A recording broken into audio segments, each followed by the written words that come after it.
Hey guys, how's it going? Welcome to another exciting episode of Comexposed. My name is Tinodiwa Zambe-Makoni. And I'm Eugene Ramirez Mapondera. And on today's show, we're going to be talking about mascots and 3D avatars.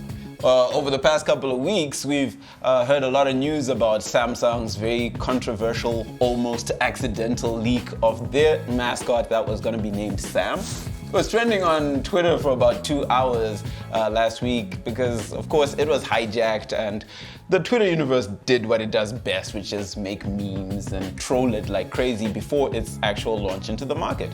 But coming back to Zimbabwe, we want to talk about how local companies have been using the same concept of representing their brand using a mascot or an avatar, and how that's been going lately.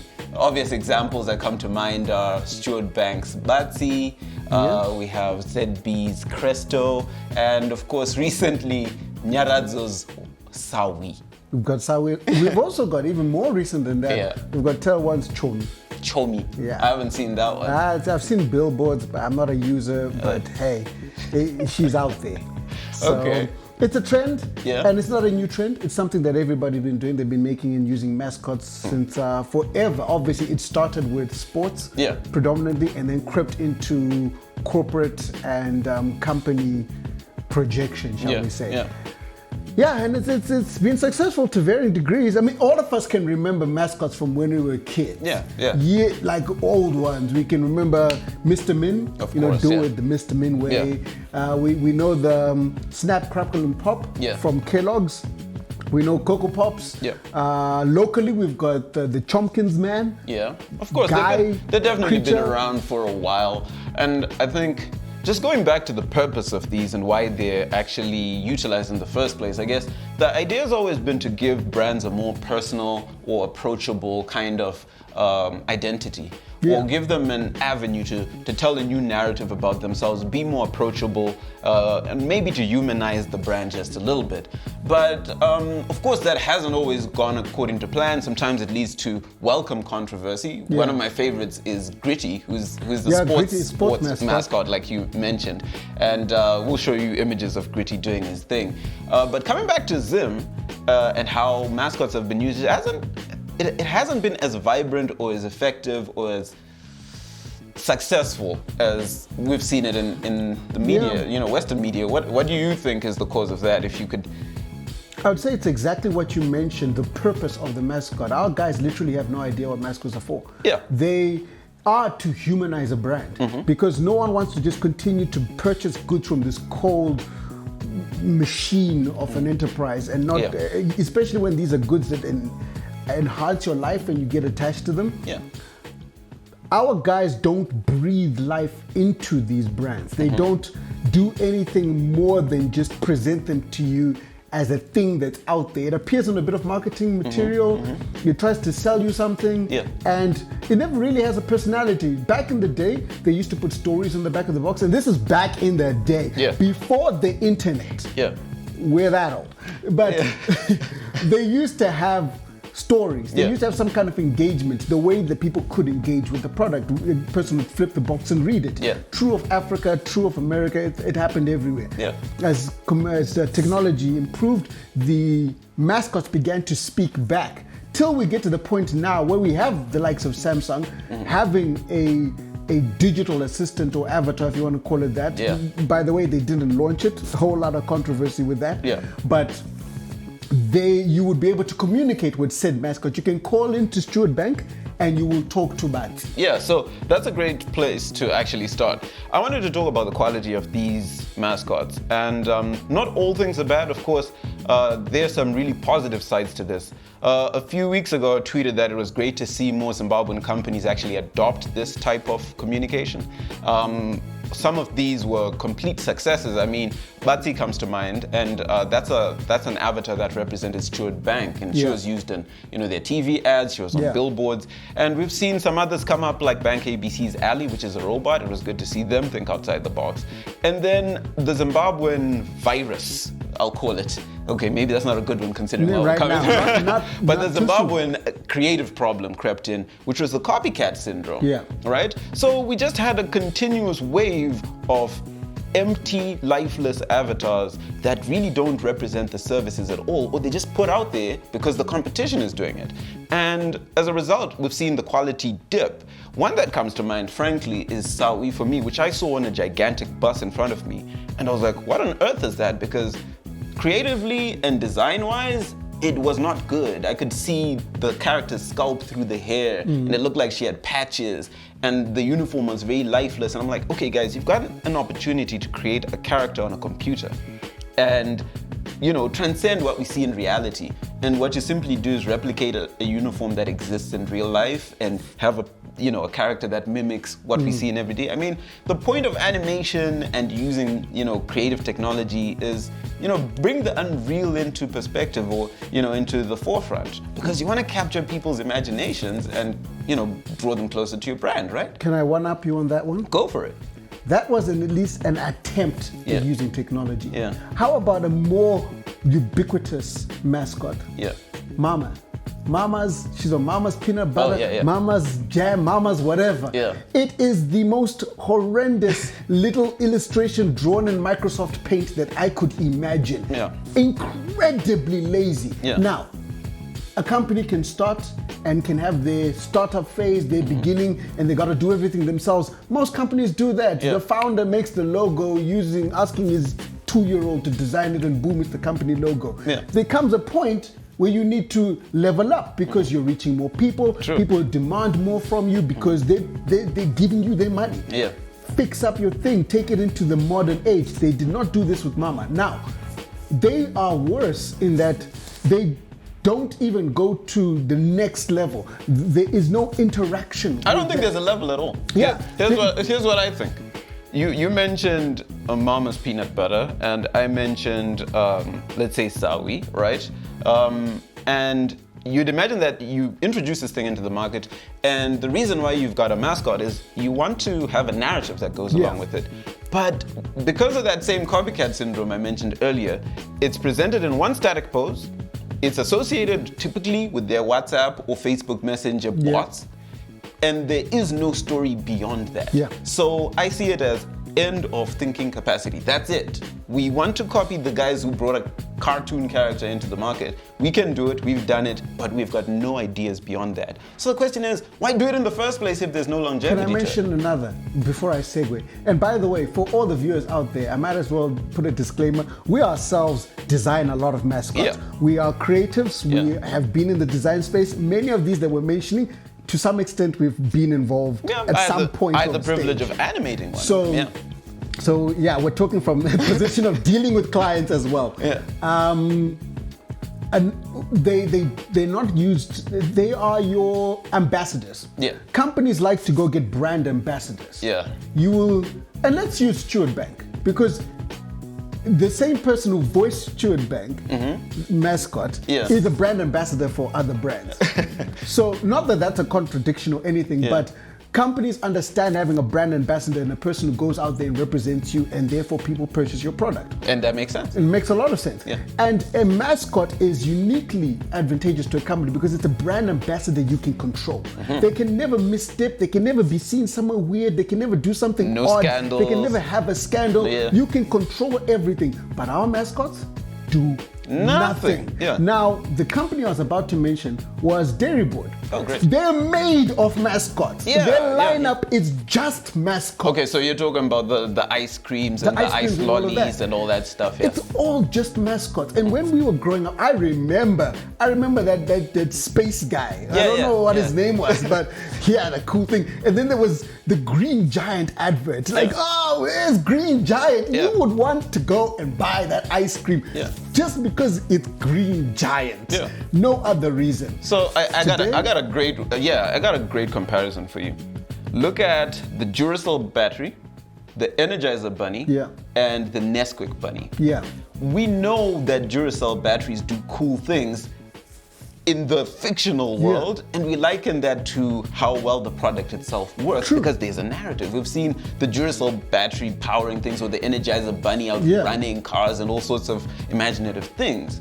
What have we seen any of these current mascots from our market doing beyond standing there, posing, pointing, posing, and guess what? some more pointing. Lots more pointing. You know?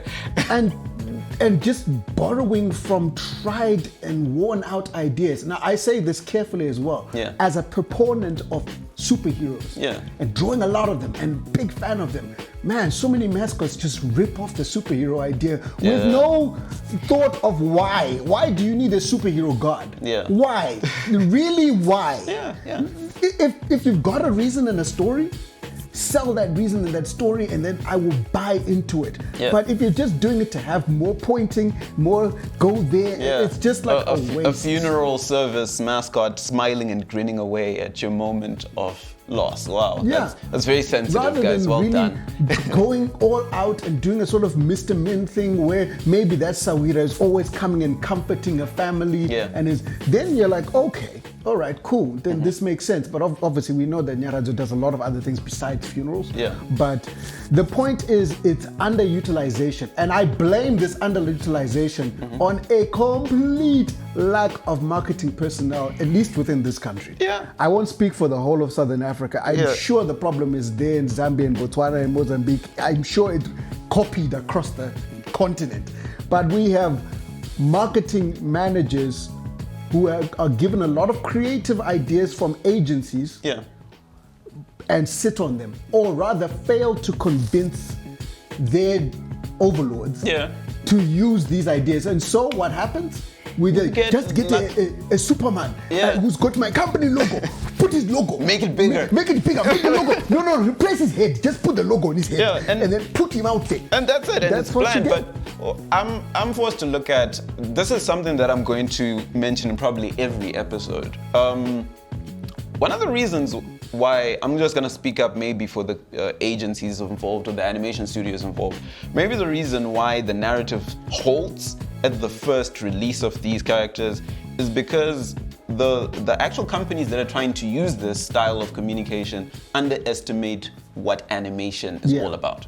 They underestimate the people required, the skills required, the production process, and they also underestimate the budgets too. And I'll always bring up this example. That's why you can never ask animators this question: why don't you just make a movie? You know, and we get that a lot because, again, it speaks to that lack of understanding what it entails. And I think the remedy to that is for the relevant people in these organizations trying to utilize mascots and 3D characters to actually do their research, respect the art form, respect it enough to read about it, learn what it's all about, and then make an investment into it so that you actually have a meaningful arc to this whole, character that you bring into the market, so that it says and delivers and communicates things that are relevant and memorable, instead of it just being a static image that you're going to, reproduce every time in your social media ads. I think it's that appreciation for how memorable and relevant it can be that is really lacking. The value that you gain. You spoke of an investment, and I think many corporates don't understand that idea of investing in it. Take another mascot, the Premier League Lion. Oh, right. That is a mascot, whether we like it or not. It is globally recognized. It's you see that lion, in your head you hear, "We are the champions." You just hear it. It's epic. No, it's epic, you don't have to think about it. If a company is launching a product and they put that logo amongst theirs, their company is getting props or gaining a sort of esteem from this other, just its presence, and that's the power that mascot now has, even beyond the brand itself. So a company understanding that's how useful. Let's say you make a strong brand identity based off this mascot, and now what happens? Your mascot is some plumber dude, and he's always reliable, he's always everything. The average customer is going to assume that therefore all your staff behave like this mascot. I've got an example that fits that very well. The Michelin Man. Yes. You mentioned the integration or the use of the same thing in sport. Formula One, Michelin, the tires, they're secure, they're fast, they're durable. And you have this mascot, communicating all of this, and guess what? He doesn't say a word. But the scenarios that they place that character in, you see him there in the pit with, replacing tires for a Formula One car, that kind of thing, the speed and so on. we've seen the static version in the logo, we've seen him in the ads, we've seen him endorsing Formula One and other things, and you see how all-purpose this mascot actually is, which is exactly in line with what you're saying. And I guess the hope that we have in the end is for organizations locally to actually see how these mascots have got so much more potential to transcend just standing there and advertising a bot or a chat application. More often than not, they just bring life to your logos, to your identity, to everything else. And people, I think people buy what they like. Yeah. Not the best. Yeah, but they buy what they like. On that note,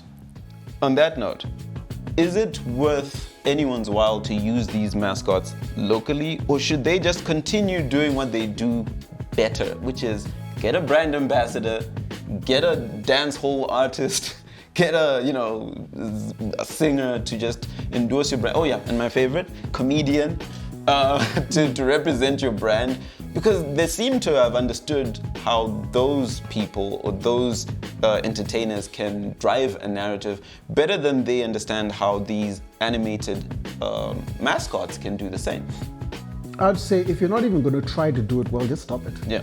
Do what you know how to do. Get your Sulus or whatever and put them on a billboard. They are cool with it. People are getting paid for it. Continue with that. But if you're just going to get some blank, dead-faced, illustrated character that you're just going to slap on there and do nothing. Right now we've got Mazapi. Yeah. Right? The Zapnax. Yeah. They've got a brand new mascot, right?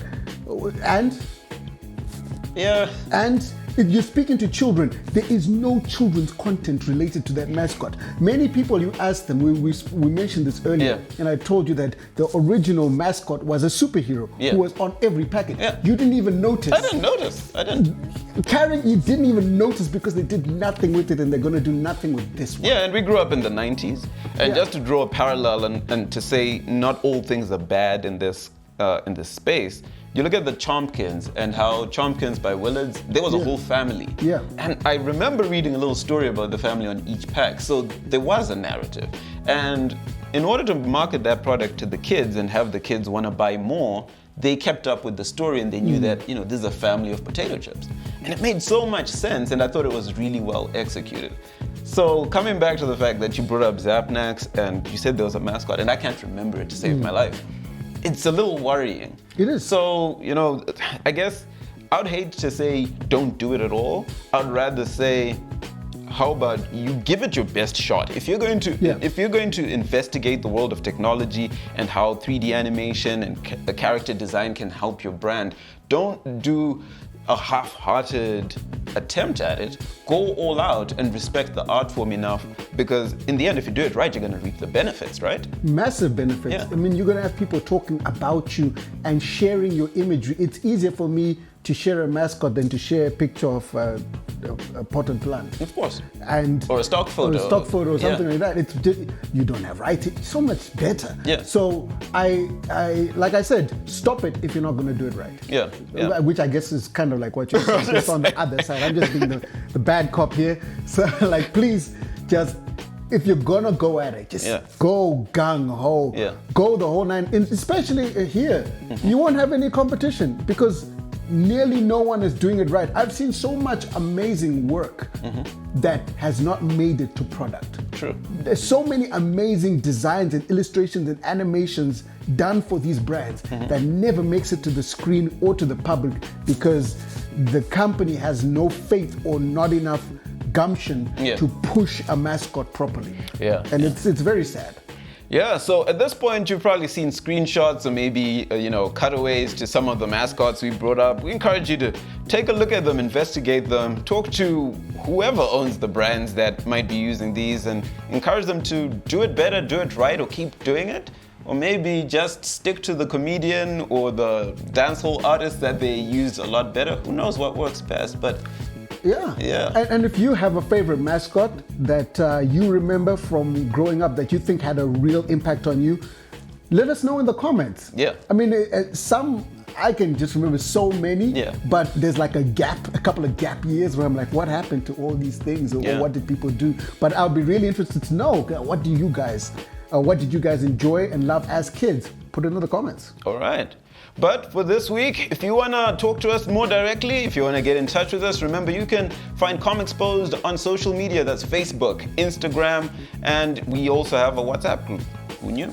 Yeah, who knew? Who knew? www.comexposed.com. And we will catch you next week as we talk more things digital arts and awesome in Africa.